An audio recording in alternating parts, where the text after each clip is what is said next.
Hey friends, Mike and I are super excited to show you 3 different ways to accomplish the flying geese quilt block. Are you ready? Let's get started.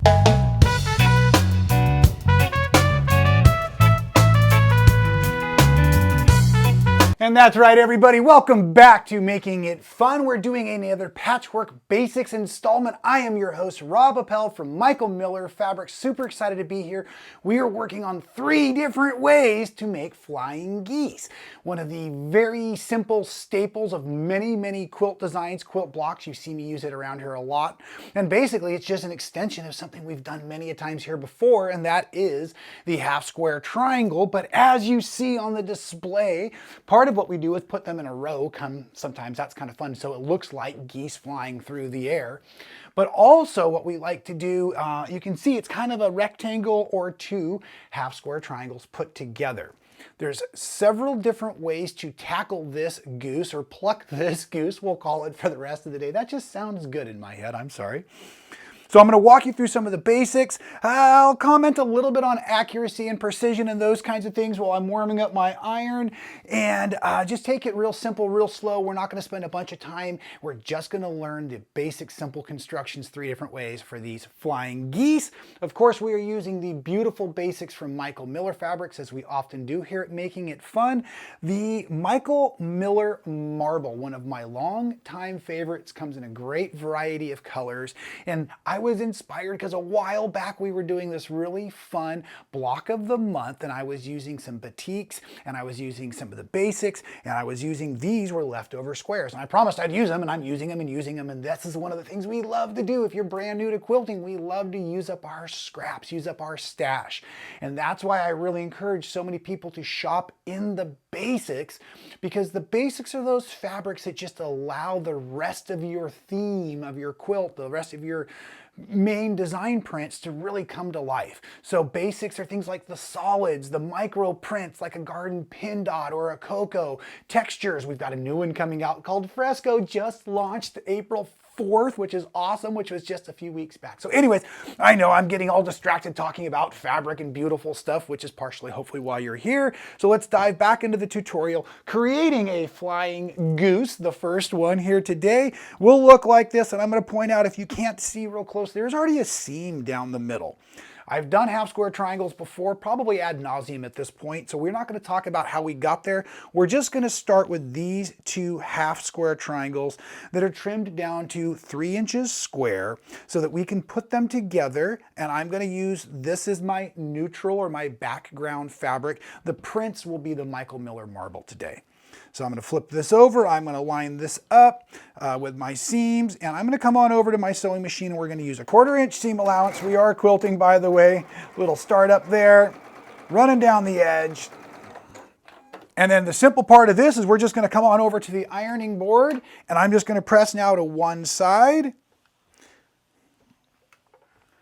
And you can see that I just took 2 half square triangles and join them together to create one flying goose. Now, what is also important is that we need to make sure we're honoring this 1/4 inch up here, because eventually that is going to be stitched here like this to this, and we want our tips, we want our points to be as precise and as pointy as possible if you're looking for accuracy in your quilt making.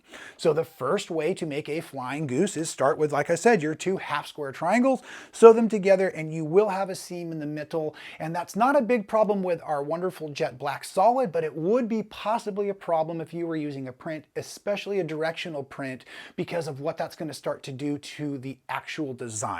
So you may want to move away from the super simplistic half square triangle scrap burner flying goose and move into more of the traditional method, which is a rectangle and 2 squares. Talking about the basics of the mathematics here today, and when we're done, all 3 methods are going to make the same size flying goose, so we have geese that match. Right now, you are looking at a 5.5 by 3 inch rectangle on the table. These are 3 inch squares. We remember, regardless, we need an overlap up here. We're quilting, we're dealing with a 1/4 inch. That is why this is a 1/2 inch smaller than these 2 squares combined. That's the basic math regardless of what size we're doing, because our starting point is we're going to have drawn a diagonal line from point to point on the square. The square needs to fit onto our rectangle so that all three sides, 1, 2, and 3, are matched up. That's why it was a 3-inch rectangle, 3 inch by 5.5, and a 3-inch square. So this is where we start. We're going to do one at a time. Come on over here, and now that chalk line is going to be our stitching line. So I'm going to sew looking down the middle of my presser foot on this particular chalk line, and because I'm stitching right on the chalk line and that chalk was as accurately drawn as possible, I actually will now tell you before the end of the video, I won't make you wait till the end, I actually think this is the most accurate of the 3 methods I'm going to show you today. Excuse me, it's equally as accurate the first, but it takes way too long to make the first, so you won't do that anyway, so let's just move on. Okay, cutting some thread, let's get this out of here, because this is the key to this next step. Before we can sew on the second square, we do need to trim and press. So I'm going to use my ruler and cutter to protect my hand. You could do it freestyle, but don't. And now here's the next trick. When we come to the ironing surface, I'm going to press from the rectangle into the square, moving all of the bulk of the seam over into the square side or away from center. Now, some folks will take the time to press that seam open, but we don't do that here at Making It Fun. So now, back to the sample at hand. Step 2, I'm going to take the other square, I'm going to lay it on here again, aligning the 3 sides that count, 1, 2, and 3, the outsides, making sure that I'm forming that V shape to make the flying goose. And now I can start on either side, but I'm going to do the exact same thing. I'm going to sew down the center of that chalk line,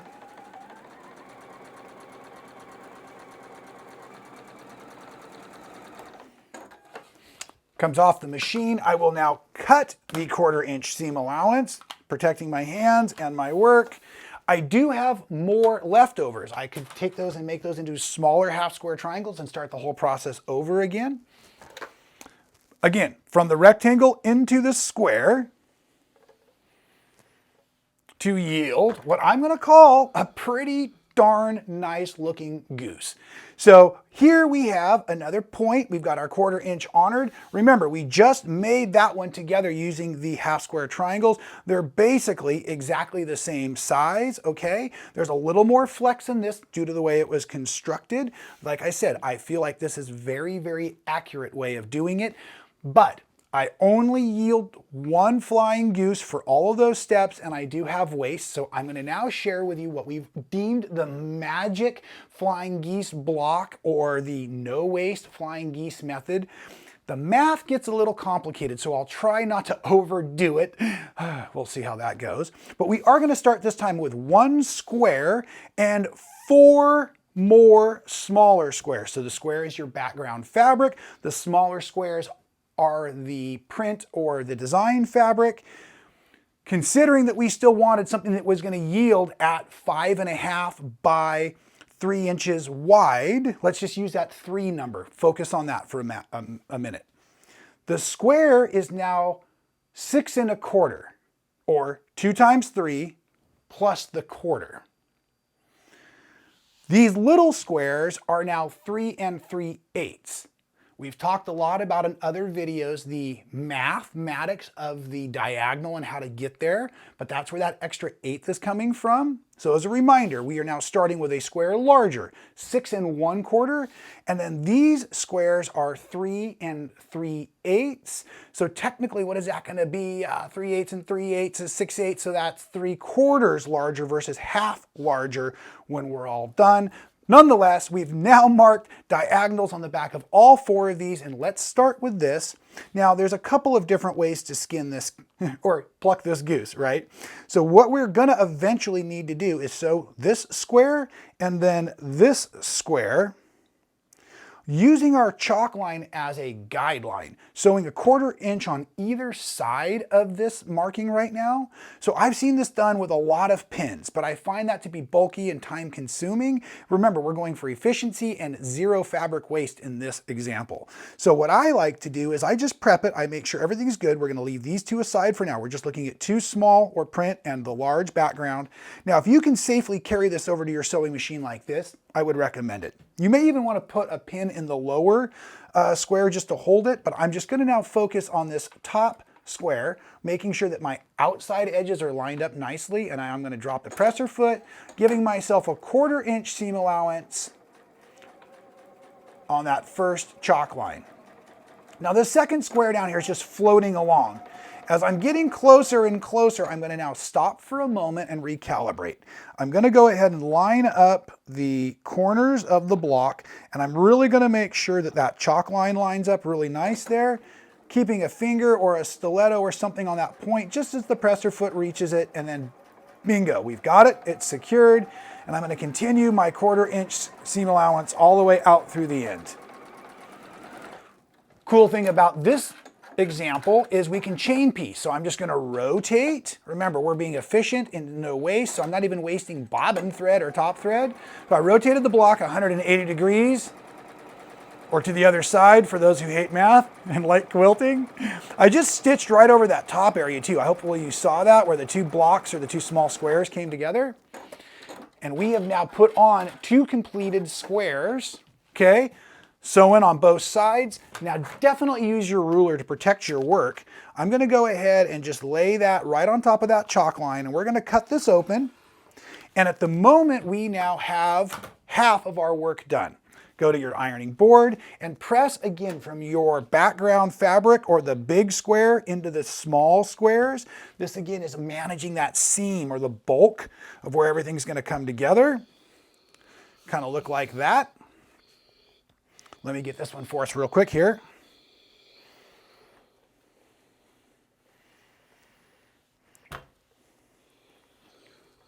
Maybe you can see on the back here what I was referring to. So pressing into those small squares. Now we're going to go to handling these each individually, where I'm going to take 1 more square per, and I'm going to drop it down where I have matched up, again, this side and this side, diagonal running straight out through.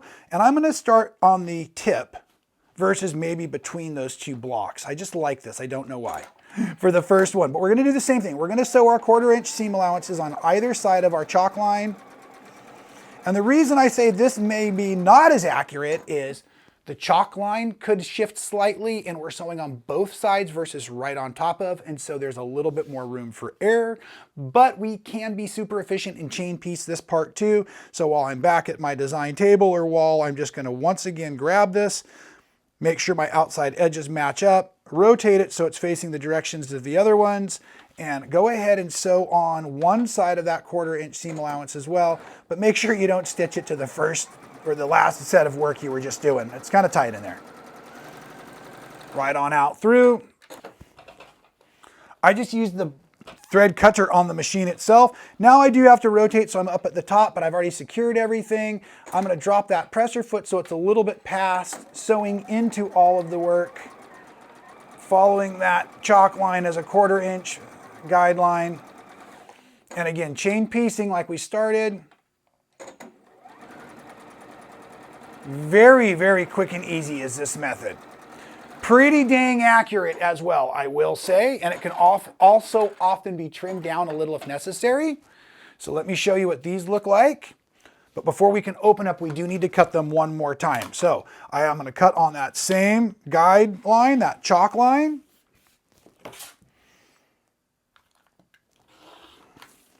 Go to the ironing board, and I'm going to press from the rectangle or the background fabric up into my square. And what's really cool about this is the efficiency came from, we just made 4 flying geese in roughly the same time I was making 1 before. So that's pretty terrific. I will take the time to slow down and trim off all of the dog ears, and that's when we can square it up with a ruler and trim. I'll show you that here in a second.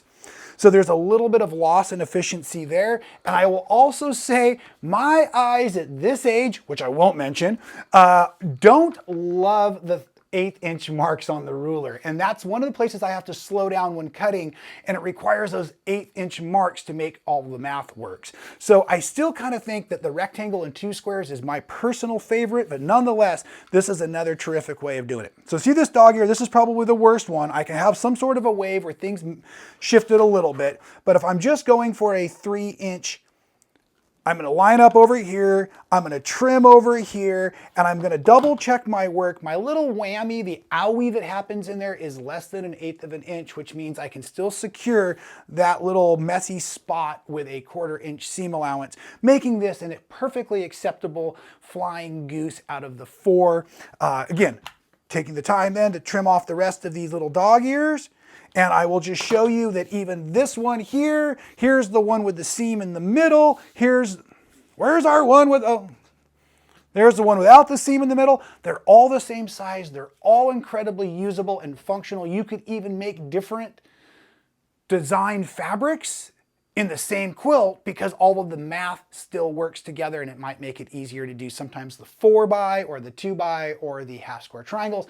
I'm not sure, but I just do know that I love to teach all of you some of these tricks and tips and techniques that I've learned over years and years of being blessed as a professional quilt maker and presenter. So until next week when we see you all here with another fantastic tutorial, please keep practicing your patchwork, stay safe, happy sewing, and we'll see you next time at Making It Fun.